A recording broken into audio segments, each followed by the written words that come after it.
More than 7 years in the making, Primordial at Lagoon is a cause for speculation for us enthusiasts here in Utah.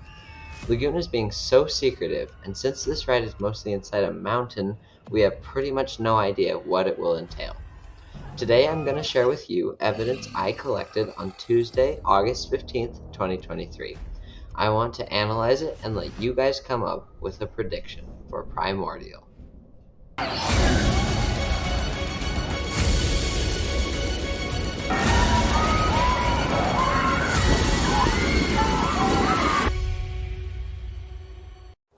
On Tuesday, I visited Lagoon for the first time in a couple months, and I saw Primordial testing.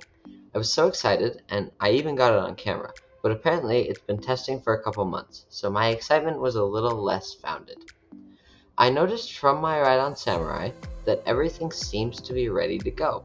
Fences are built, pathways are paved, and all of the works.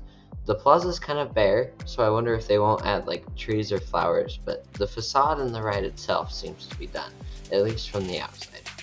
The only thing keeping us from going over there is this fence, which seems ready to come down at any moment.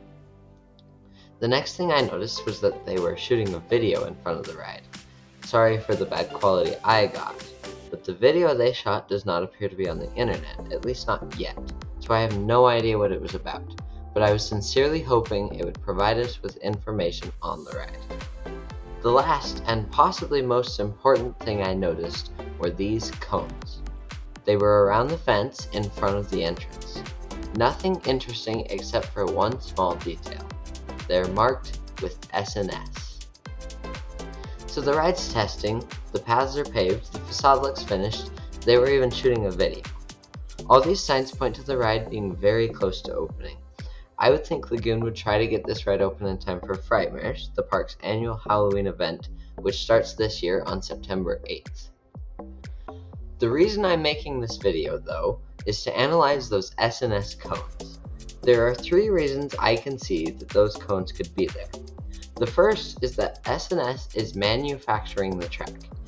This is actually an interesting idea to me because the track appears to be the same as the track used on Bombora at Lagoon. I believe Bombora's track was manufactured by Art Engineering, but it could have been done by the park itself. However, after doing a little digging, I found that S&S does also have a mine train model, which I guess is supposed to be the updated version after buying the asset from Arrow after Arrow went bankrupt. Interestingly, it appears to have the same track as Bombora and now Primordial.